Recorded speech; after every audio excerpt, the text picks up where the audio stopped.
Allez, salut vous, c'est Il, j'espère que vous avez passé donc une très bonne semaine. On se retrouve en ce samedi, donc 5 juin, pour faire un point sur le marché crypto. On ira checker le Bitcoin, hein, comme d'habitude, le total, l'indice des altcoins. On ira voir aussi le mid-perp qui est ici, ainsi que du coup la dominance. On ira voir trois altcoins du coup qui ont été demandés au cours des dernières vidéos, donc le Ripple, le Stellar, donc qui font partie du même secteur, hein, et le Chiliz, hein. On fera un point aussi sur cet altcoin. Je rappelle simplement du coup en début de vidéo, si vous avez certains soucis au niveau des éléments de langage, hein, qui seront utilisés au cours de la vidéo, n'hésitez pas à checker directement ce lexique qui sera disponible dans la description, ainsi que sur le Discord dans le channel de documentation. Vous trouverez d'autres ressources si vous êtes aussi intéressé par service de coaching. Donc on a lancé coaching de groupe avec des briefs tous les matins, ainsi que du coup le coaching individuel où on peut réellement plus se centrer sur vous. N'hésitez pas à aller regardez ça sur le Discord, vous aurez toutes les informations qui vous seront, qui vous intéresseront. Alors le Bitcoin, d'un point de vue donc hebdomadaire, ici on est toujours, voilà, on cherche cette bande de volatilité inférieure. Pour l'instant on stagne dans cette zone, ça fait 15 jours maintenant qu'on ne bouge plus. Enfin, depuis la clôture en tout cas il y a 3 semaines, on ne bouge plus. Donc voilà, on bloque, hein, toujours, scénario pour moi privilégié. Dans cette zone, c'est plutôt le... Voilà, d'un point de vue positif en tout cas, hein, c'est plutôt le range avec, je pense en tout cas, en premier lieu, des pullbacks qui seront effectués autour des 50K, pour soit range dans la zone, soit BC+. Il m'étonnerait maintenant qu'on y aille en ligne droite, mais il faudra quand même faire attention. Cassure des 30K, si on casse les 30K, là par contre ça va faire plutôt mal, hein, effectivement, donc il faudra forcément faire des gestions du risque en fonction. D'un point de vue daily, si on a, voilà, en cours de clôture, en target, cours de clôture, si on marque un double bottom ici, hein, sur cette zone, on peut pas savoir encore, mais admettons en tout cas qu'il fasse un double bottom. On a effectivement du coup en cours de clôture les 45K en target, donc ça nous intéresse, étant donné que c'est le haut de Vegas et c'est aussi un niveau de chartiste, c'est du coup un niveau Fibonacci qui sera du coup qui sera intéressant. Attention, voilà le niveau des 50, hein, de retracement, si je passe en log en tout cas. Et on a la target à 53K qui serait du coup là par contre le delta total, hein, entre le plus bas et le plus haut, si on marquait un W dans cette zone avec du coup retour, hein, dans les 53K. Ce qui serait assez bien, c'est que finalement même si on rentrerait sur une zone de rechargement, on serait quand même ici, on réintégrerait toute la dynamique donc daily et H4. Il faudrait maintenant après valider des supports et on aurait une potentielle reprise à partir de là. Donc on verra à ce moment-là. Pour l'instant on n'y est pas. Pour l'instant on rejette plutôt la résistance, hein, des 39 à 40K qui rejette en l'état. Donc pour l'instant il n'y a pas grand chose tant qu'on reste au sein de cette zone, hein, ici finalement, donc au sein de cette zone ici, voilà, principalement entre 33 et 39-40K, en toute cette zone ici. Tant qu'on est là-dedans, finalement, il n'y a rien de spécial. Il faut maintenant une sortie, soit la hausse, soit la baisse, hein, pour donner une direction. Mais en l'état, il n'y a pas grand-chose à faire de plus, hein. On verra du coup si on pousse la divergence, si on casse les plus bas, ce qui serait possible, mais il faudrait tout de suite recover. Et maintenant, c'est possible, c'est possible. On pourrait tirer à la divergence sans trop de soucis, mais il faudrait quand même défendre ses plus bas. En tout cas, dans un scénario le plus critique, il faudrait absolument défendre ses plus bas. Si on veut, en tout cas, avoir un vrai pullback, sinon bah, il faudra procéder à des allègements qui seront forcément plus bas.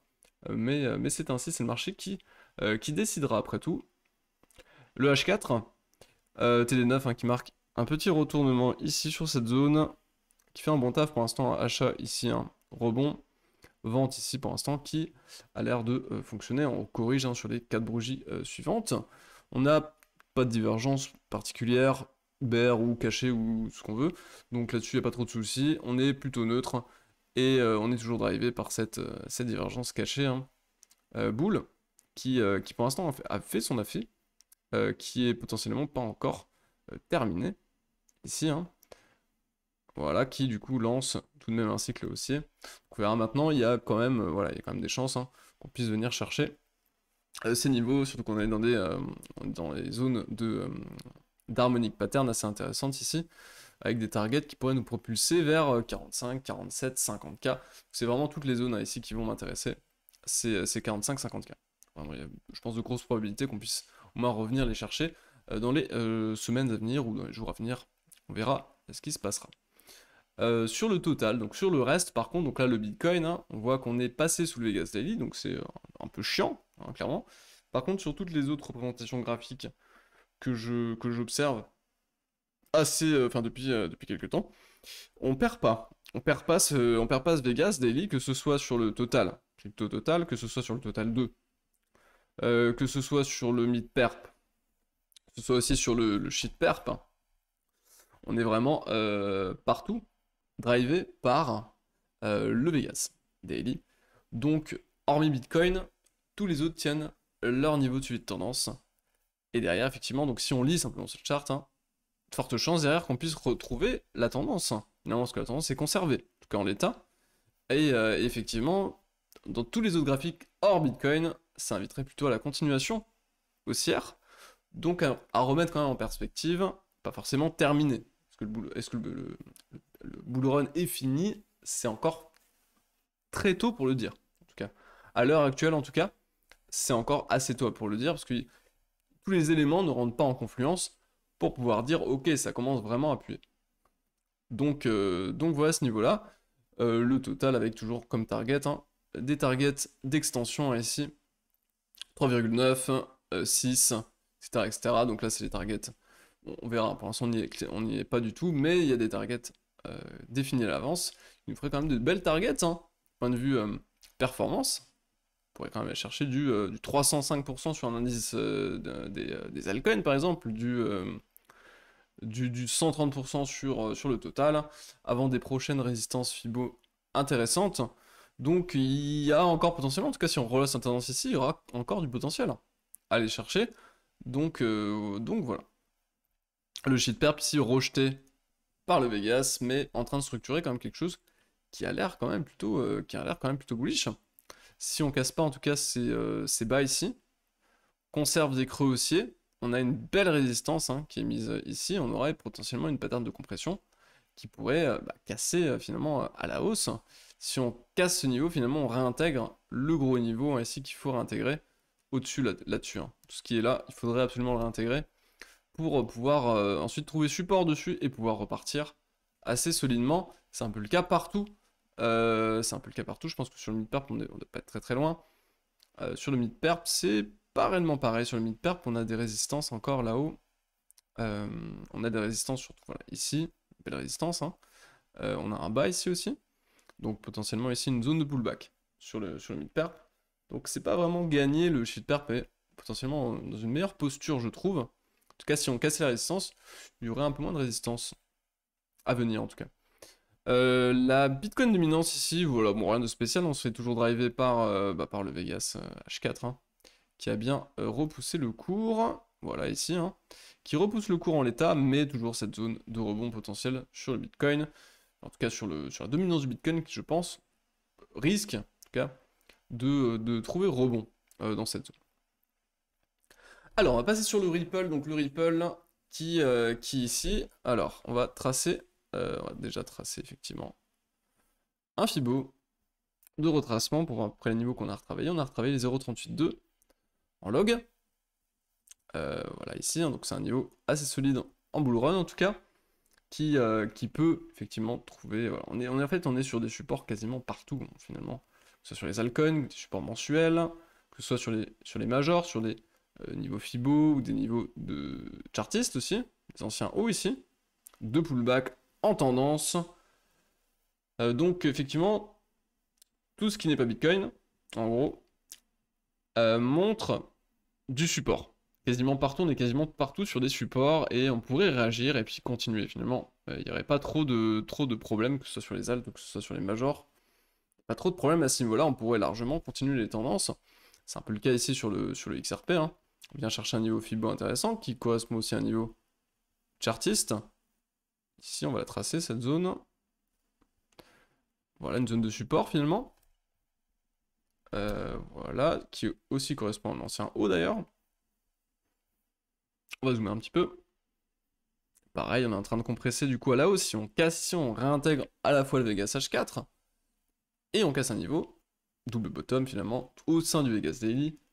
C'est bull. C'est bullish. En tout cas, si on fait ça, c'est plutôt bullish. C'est plutôt bullish si on regarde exclusivement que ce graphe. Le Stellar sur un gros niveau support. Un peu trop propre, peut-être. Mais on est tout de même sur un gros niveau support que j'ai envie d'arrondir jusqu'ici, je pense. Je vais prendre les cours de clôture qui sont là. Ça me paraît pas mal. Et on voit effectivement qu'on bute sur cette zone. On est toujours porté par le Vegas. On a méché sous le Vegas. On a clôturé en borne basse de Vegas. On le tient pour l'instant. On le tient à ce niveau. Par contre, il a l'air un peu moins. Il rebondit pas énormément, le Stellar. Prix très cher, il a pas rebondi très fort. Et on voit les baisses sont assez puissantes par rapport aux hausses. Dynamique haussière et pas l'intérêt à la hausse, ça a pas l'air d'être monstrueux sur ce coin. Mais il peut réagir. On reste quand même sur une zone de support hebdomadaire au sein du Vegas Daily. C'est pas franchement le meilleur setup. Je préfère XRP dans le genre. Mais pourquoi pas. C'est une zone de support en tout cas. Je pense que dans les entrées agressives, que ce soit, on va aller checker d'autres choses. Hein. On va checker, je pense, par exemple, un cas classique type WTC, ça avait aussi été demandé en commentaire d'ailleurs. Mais par exemple, voilà, ce qu'on voudrait ici, c'est très vraiment, étant donné qu'on est en train de retravailler des niveaux mensuels, il faudrait des retournements hebdo dans cette zone. Hein. Sur des niveaux du coup de support mensuel, il nous faudrait du retournement hebdo, n'importe quel type de retournement, hein, épaule tête épaule, inversé, un range hein, qui se casse à la hausse, pattern de compression haussière qui casse à la hausse.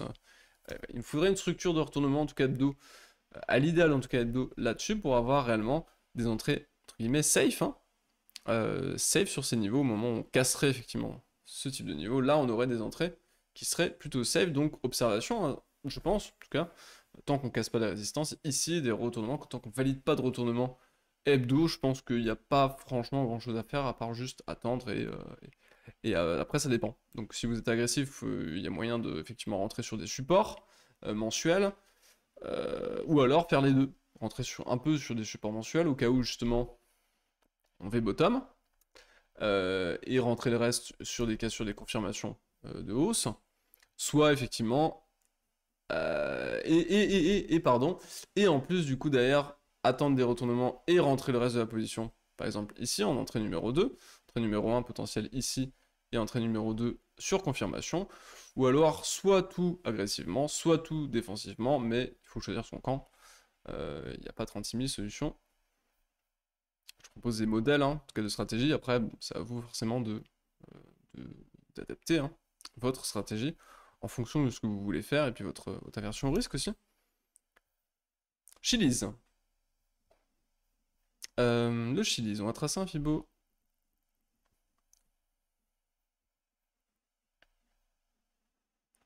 C'est bien le niveau de gauche. Le Fibo n'a pas été tapé ici.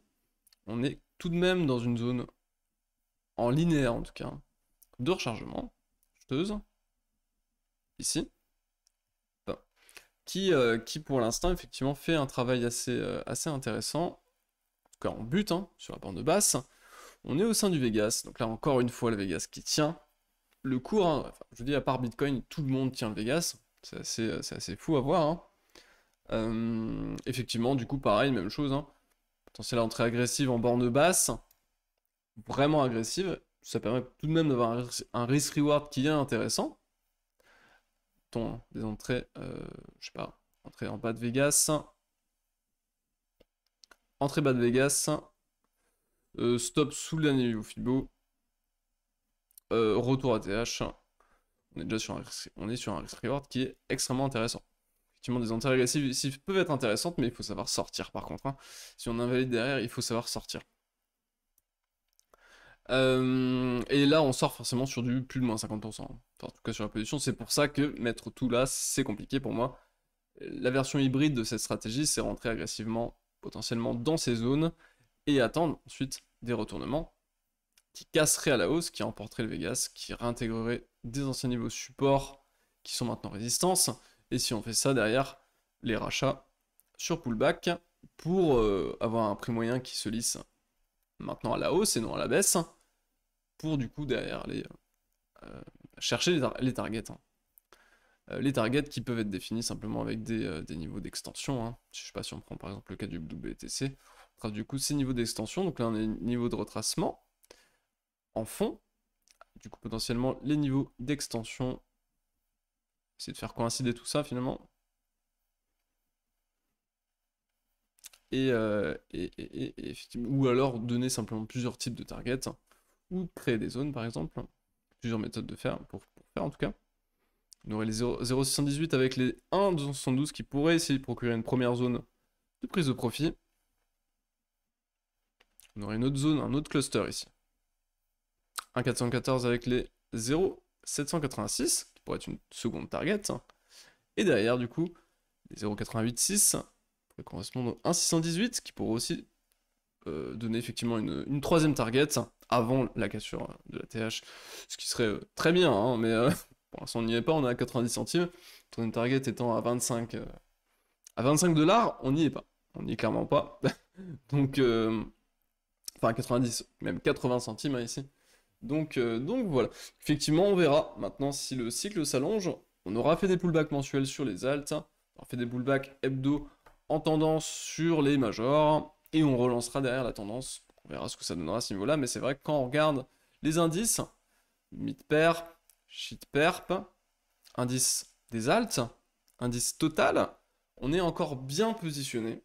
On serait encore bien positionné, en tout cas pour des rachats en tendance, qui m'ont du coup avoir fait flipper pas mal de gens dans cette zone. Et ensuite repartir tout droit, parce qu'effectivement, il y a très certainement beaucoup de gens qui risquent de faire des gestions de risque sur ces niveaux-là, donc il y aura maintenant des vendeurs sur ces niveaux, et effectivement du coup, s'il y a plus de vendeurs ici, eh ben, on risque de casser et de réintégrer les niveaux et les dynamiques daily, et puis de repartir finalement, donc voilà. Écoutez, je pense que je vais vous laisser, c'était une petite vidéo assez rapide, il est assez tard, je me lève assez tôt, donc passez une très bonne, un très bon week-end, on se retrouve demain avec Matt. A plus, salut.